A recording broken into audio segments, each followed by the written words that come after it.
Hello everyone. तो आज हम पढ़ेंगे पैराडाइज लॉस्ट की फुल समरी। पैराडाइज लॉस्ट जो है वो लिखा गया है जॉन मिल्टन के द्वारा।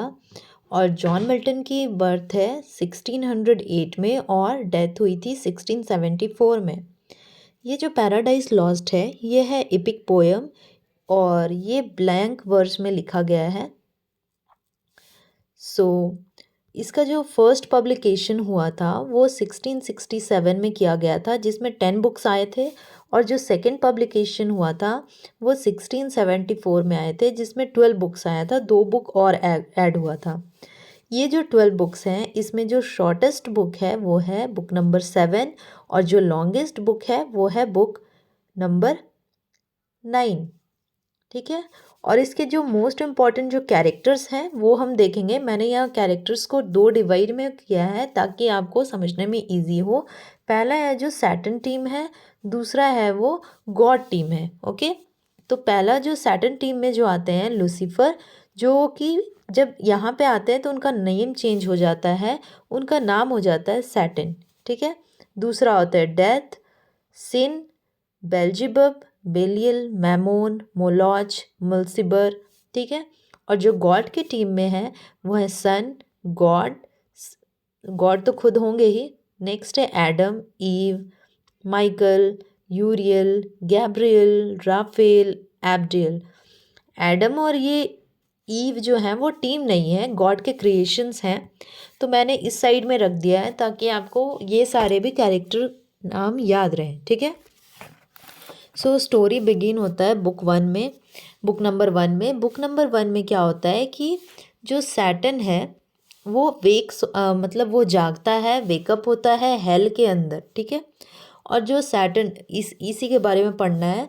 तो सैटर्न जो लाइंग रहता है, मतलब लेटा हुआ रहता है एक बर्निंग लेक में। मतलब वो जो हेल है वो बर्निंग लेक है और उसके जस्ट बगल में बेल्जिबब होते हैं। और they set up building a palace called pandemonium. और वो एक मतलब जब यहाँ पे वो लोग आते हैं तो सोचते हैं कि गॉड तो हमें निकाल ही दिए हैं, अब वहाँ पे हम लोग हेवन में सर्व करने से अच्छा है हम लोग यहाँ पे हेवन में खुद से हेल में हम लोग खुद अपने आप से जैसे रहना होगा हम लोग उस तरह से रहेंगे। ठीक है। अब आते हैं हम लोग सेकेंड बुक में, book number second. Saturn plan करते हैं कि हम लोग अर्थ पे जाएंगे। ठीक है। बेल्जिबम और जो रहता है वो सैटर्न्स का सेकंड इन कमांड होता है यहाँ पे। वो उन लोग ना जब पेंडुलम में बैठे रहते हैं तो वो लोग मतलब डिस्कशन करते हैं कि अब क्या किया जाए, हम लोग कैसे क्या करें। तो बेल्जिबम वो रहता है, वो सेकंड इन कमांड होता है इसका सैटर्न का। तो वो बोलता है, सजेस्ट करता है कि that devils find God new world. मतलब हम लोग एक न्यू वर्ल्ड फाइंड किए हैं जो गॉड का क्रिएशन है, तो हम लोग क्यों ना उसी को डिस्ट्रॉय करके अपना रिवेंज लें। तो सैटर्न जो रहता है वो एग्री कर जाता है उनके बात को और वो बोलते हैं कि ठीक है मैं उस जगह को डिस्ट्रॉय करूँगा। तो जैसे ही वो लोग मतलब सैटर्न निकलता है हेल की तरफ से, तो वहाँ पे उसका जो गेट रहता है उसको गार्ड करते हैं सिन और डेथ। सिन एंड डेथ होते हैं। ठीक है। अब एक फैक्ट बताती हूँ मैं आपको। जो सिन होता है, जो सिन होती है, सिन एक गर्ल होती है। ठीक है। सिन जो रहती है वो एक गर्ल रहती है जिसका बर्थ ऑलरेडी हेवन में हो चुका होता है। हेवन में जब वो भी सिन का जो बर्थ होता है वो होता है सैटर्न के हेड से। ठीक है। और एक फैक्ट और है कि जो डेथ है, तो डेथ का जन्म कैसे होता है। जो सैटर्न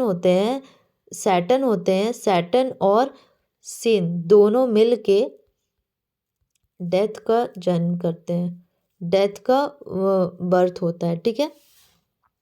तो उन दोनों का तो वही यहाँ पे जो यहाँ पे जो हेल है, हेल पे सिन और डेथ का गार्डिंग होता है। यहाँ पे वो लोग गेट पे गार्ड करते हैं। ठीक है। और यहाँ पे तो हेवन है, हेवन और जो अर्थ है उसको एक गोल्डन चेन से कनेक्ट कर दिया गया है। और यहाँ से सारा कुछ गॉड और उनके जो सन ऑफ गॉड हैं मसीह, वो दोनों देखते रहते हैं हर एक चीज़ को जो सैटर्न करता है, जो यहाँ से वहाँ जो भी काम करता है उसको यहाँ से देखते रहते हैं। सन के राइट साइड में मसीह बैठा हुआ रहता है, वो वॉच करता है सैटर्न को, जो कि प्लान करता रहता है कि अर्थ पे कैसे जाए, ठीक है। जो हेल है और हेवन के बीच में बहुत ज़्यादा ही डार्कनेस होता है, फुल ऑफ डार्कनेस होता है। हेल और अर्थ के बीच में भी फुल ऑफ डार्कनेस होता है। अब आते हैं बुक 3 में, जो गॉड देखते हैं कि सैटर्न जो है वो अर्थ की तरफ जा रहा है, ठीक है। God son who sit at the right hand, जो गॉड के जो सन होते हैं वो राइट हैंड साइड में बैठते हैं और फ्रीली सारा कुछ देखते हैं। और यहाँ पे सन जो गॉड के जो सन है वो मतलब ये अपने आप को फ्रीली ऑफर करते हैं कि ये जो भी गलती हो रहा है उसका सेक्रीफाइस मैं करूँगा, ठीक है। जो मसीह हैं, गॉड के जो सन हैं। सैटर्न अपना रूप चेंज कर लेता है अर्थ में जाने के टाइम पे, और वो अपना भेस बदल लेता है चेरब के रूप में। और जब यहाँ पे अर्थ के अंदर जब एंटर कर रहा होता है तो वहाँ पे मिलता है यूरियल से, यूरियल जो अर्थ का जो गार्ड करता है गेट पे, ठीक है। Saturn pretends he has come to praise God's new creation, और जो सैटर्न होता है वो यहाँ पे प्रिटेंड करता है एक चेरब के रूप में। चेरब यानी कि एक छोटा सा लिटिल एक बेबी होता है जिसके पंख लगे हुए रहते हैं, ठीक है। और वो बोलता है यूरियल को कि मैं यहाँ पे गॉड्स की क्रिएशन को प्रेज करने आया हुआ हूँ, ठीक है। तो जब वो मिलता है तो यूरियल उसको अंदर जाने दे देता है ना। अब आते हैं बुक 4 में। तो बुक 4 में क्या होता है, Saturn fights Adam and ewe. जब सैटर्न एंटर करता है तो वो मतलब बहुत सारे फॉर्म में चेंज होता है। पहले वो जाता है, एंटर करता है, तो वो एक कॉर्मोरेंट रूप में चेंज करता है खुद को। वो कॉर्मोरेंट एक बर्ड होती है, तो वो मतलब ट्री ऑफ लाइफ पे जाके बैठता है और पूरे मतलब जो अर्थ होता है, एडन गार्डन होता है, सबको बहुत देखता है और सोचता है कि ये कितना ही ब्यूटीफुल है। उसके बाद वो देखता है यूरियल देखता है कि स्पीसीज होता है वो कम वॉर्न करता है गैब्रियल को कि मुझे लग रहा है वो इतना जल्दी जल्दी रूप चेंज कर रहा है। तो उसको यूरियल को डाउट होता है कि तो वो गैब्रियल को बोलता है। गैब्रियल कौन होता है, जो एडन गार्डन होता है, एडन गार्डन का जो गेटकीपर होता है या गेटकीपर या जो गार्ड होता है वो होता है गैब्रियल। तो वो अपने फॉलोअर्स को बोलता है कि ठीक है मैं देखता हूँ, और अपने फॉलोअर्स के साथ देखता है। गैब्रियल फाइंड करता है सैटर्न को, जो कि विस्परिंग करते रहता है ईयर ऑफ ईव के, जो कि स्लीप करते रहती है अपने हस्बैंड के बगल में। जब गैब्रियल देखता है तो सैटर्न को, तो वो एक टोड के फॉर्म में रहता है और फिर वहाँ पे वो ईव के कानों में कुछ विस्परिंग करते रहता है, कुछ बताते रहता है। तो जब वो देखता है गैब्रियल, तो गैब्रियल क्या करता है, सैटर्न को इडन से वहाँ से बैनिश कर देता है, वहाँ से भगा देता है, ठीक है। अब आते हैं बुक 5 में। यहाँ पे क्या होता है कि Raphael tells Adam and Eve about Saturn. Raphael जो होते हैं वो मतलब राफेल को गॉड सेंड करते हैं यहाँ पे एडन गार्डन यानी कि अर्थ में, कि एडम और ईव को मतलब थोड़ा सा हिंट करो या उसे सजेस्ट करो। तो गॉड यहाँ पे भेजते हैं कि वो कपल को वॉर्न करके आओ तुम हमारे एनिमी से। तो एंजल अराइव होते हैं और उसके साथ खाते पीते हैं, बहुत सारी बातें करते हैं related history of Saturn's fall, कैसे वो दोनों में फाइट हुआ था, गॉड और सैटर्न्स में क्या क्या हुआ था, तो वो सारा यहाँ पे बताते हैं। फिर आते हैं बुक 6 में। 6 में क्या होता है, Raphael tells about war in heaven, कैसे वॉर हुआ था हेवन में, वो सारा चीज़ बताता है। राफेल बताता है कि how Michael was send to lead the faithful angels to battle against Saturn. मतलब कि माइकल जो है वो कितना ही फेथफुल एंजल था जो कि बैटल किया था सैटर्न से के साथ और उसकी आर्मी के साथ। और जो थर्ड डे होता है, और इसमें बैटल में क्या होता है, थर्ड डे जो होता है गॉड जो सेंड करते हैं मसीह को कि जाओ तुम अब ये वॉर को यहीं पे एंड करो क्योंकि बहुत ज़्यादा डिस्ट्रक्शन हो रहा है। तो उसके जो सन होते हैं वो एंड कर देते हैं वॉर को, और मसीह जो होते हैं वो ड्राइव करते हैं रेबल्स आउट को हेवन से हेल में उसको धकेल देते हैं। मतलब जो मसीह होते हैं वो हेवन से सारे सैटर्न्स और उसको फॉलोअर्स को क्या करते हैं, वहाँ से ढकेल देते हैं हेवन में, यानी कि लेक ऑफ सॉरी यानी हेल में, लेक ऑफ हेल में, यानी यहाँ पे, ठीक है। और ये लोग क्या होते हैं कि जितने भी सैटर्न्स और उसके फॉलोअर्स होते हैं, ये क्या करते हैं कि 9 डेज तक इसमें गिरते रहते हैं हेल में, ठीक है। और तो यही बताता है बुक 6 में। अब हम आते हैं बुक 7 में। तो बुक 7 में क्या होता है, Raphael tells about creation of the world. Raphael बताते हैं कि हमारा जो वर्ल्ड है वो उसका क्रिएशन कैसे हुआ, है ना। तो यहाँ पे बोलता है राफेल कि वो Raphael that relates to Adam how God send his son to create a new world. मतलब गॉड उसको भेजे कि एक नया वर्ल्ड बनाने। तो 6 डेज गॉड क्या क्या बनाते हैं वो यहाँ पे हम देखते हैं, 6 डेज क्या क्या बनता है। तो देखो, पहला डे है जो गॉड एक लाइट को मतलब क्रिएट करते हैं, एक लाइट गॉड्स का जो लाइट होता है। सेकंड डे स्काई बनते हैं। थर्ड डे वाटर और वेजिटेशंस आता है। फोर्थ डे हेवनली बॉडीज जो भी हैं, स्टार मून अर्थ ये सारे। और जो फिफ्थ डे है वो बर्ड फिश और रेप्टाइल्स होते हैं। 6 डे मॉन्स्टर यानी मैन होते हैं, बनते हैं। और 7 day last day God rest करते हैं, जिसको हम लोग बोलते हैं संडे, यानी कि रेस्ट डे। यही होता है 7 डे यानी कि संडे, ठीक है। सो अब हम लोग देखते हैं नेक्स्ट। नेक्स्ट है बुक 8 में, यानी कि एडम एंड राफेल टॉक, और कुछ बातें करते हैं और ज़्यादा बातें करते हैं एडम और Raphael. Adam desiring to extend the pleasurable visit with angel, उसको बहुत अच्छा लगता है एडम को। तो वो राफेल को मतलब बताता है कि ऑफ हिज ओन क्रिएशन, उसका खुद का क्रिएशन कैसे हुआ। His first impression of the world, मतलब वो जब यहाँ आया तो उसको, मतलब उसको वो जब यहाँ पे आया तो उसका कैसे, वो कैसे सिर्फ अर्थ को देखा, मतलब लैंड, और ऊपर स्काई को देखा, ये सारे बात होता है, सारे बातें बताता है। और Eden garden his first meeting with marriage to Eve, और फिर वो कैसे उसका मैरिज हुआ, ईव के साथ मीटिंग हुआ, ये सारा एडम अपना बात बताता है। और after repeating his warning to Adam, और जब राफेल उसको वार्निंग करता है एडम को, और वहाँ से एंजल्स वहाँ से डिपार्ट हो जाते हैं। तो ईडन गार्डन में कौन रहते हैं, एडम और ईव दोनों रहते थे, ठीक है। अब आते हैं बुक 9 में। बुक 9 में क्या होता है, एडम और ईव ईट कर जाते हैं फॉरबिडन फ्रूट को। क्या होता है इसमें स्टोरी में, सैटर्न डिस्गाइज करता इस बार आता है 8 डेज, मतलब जब उसको सैटर्न को, ये है सैटर्न, ठीक है, सॉरी ये सैटर्न नहीं है, सैटर्न, एक मिनट, सैटर्न है ये है सैटर्न, मतलब एक सर्पेंट के रूप में आया, वो डिस्गाइज किया है सर्पेंट, मतलब एक स्नेक के रूप में, सर्पेंट यानी कि स्नेक, ठीक है। तो ये सर्पेंट के भेस बदल के आया है, और वो 8 डेज बाद आया जब उसको गैब्रियल वहाँ से भगा दिया था। तो even suggest they go in separate direction, sorry even नहीं होगा, ये ईव होगा, ठीक है, ये होगा ईव।